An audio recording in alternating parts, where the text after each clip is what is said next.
Kailan pa sumubok ng Ray Herbal? Sa mga 3 linggo na po siya. 3 linggo na? Yan ba yung paa mo na yan? Opo, ito na po yung yung paa ko. Mula po nung na infection po ito doon sa Tacloban, gusto nila po na puputulin na po ito. Bakit daw? Dahil baka daw kumalat na yung infection. Ngayon po, hindi po ako pumayag. Sabi ko, baka pwedeng sa Cebu ako magpa-doktor. Oh.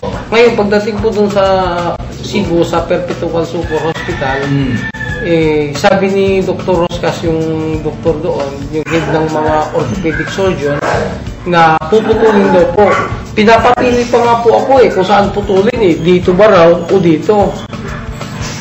Sabi ko kung kailangan putulin, dito na lang siguro, medyo maiksi-iksi. Sabi niya, dapat dito.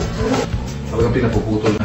O, pinapaputol na po ito. Kaya lang, nagkataon po na wala pong kwarto doon sa UERM. Ngayon, nung ibig mo sabihin, mas maswerte ka dahil walang kwarto. Kasi kung nagka-kwarto, putol na pa. Ganun nga po ang mangyayari noon. So, ba't ka napagpad kay Ray Herrera? Pag uwi ko po, napanood ko po kayo na naghahamon na ni Carey. Sabi niya, galing muna bago bayad. Ngayon, ang nasa isip ko naman, hindi itong tao na to maghahamon kay Mr. Bintol po na hindi siya sigurado sa produkto niya. Kaya pumunta na po ako doon. Simula noon, binigyan na po niya ako ng herbal. Within 7 days na pag-iinom ko ng herbal, tinigil ko na po yung aking insulin. Hindi naman po ako nanghihina. Kaya tuloy-tuloy na po yun. 1 week lang akong uminom ng herbal ni Carey. Noong 1 week, medyo nakikita ko po siya nangungulubot. Ibig sabihin po, lumiliit po siya. Bakit dati? Malaki? Malaki po yan dito. Makikita naman po yung dati. Meron ako ng dati. Pinicturean ko po dahil parang meron lang po akong remembrance. Bago putulin. Ito po yung paako niya nung Dito lang po yung sugat. Maraming na anak ko. Binutasan po dito ng doktor. Ito po siya. Hiniwa po siya. Pero hindi ka pa makakalakad? Ito po, naka-wheelchair po ako. Tapos nakabalot po yan. Yan ang kalagayan ko doon. Yung nagkaroon ako ng walker.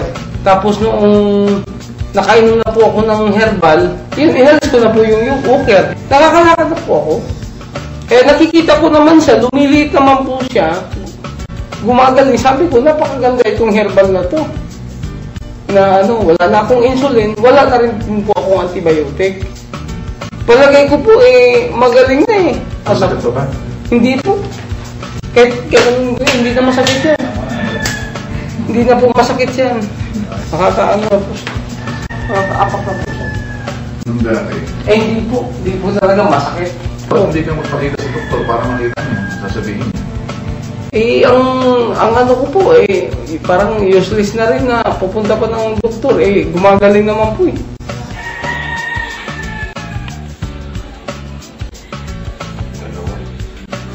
Dalawa kada Kaya, pag iniinom ko po, maya-maya, nararamdaman ko, lumalakas talaga po. Kaya nakita po talagang napakaganda itong herbal.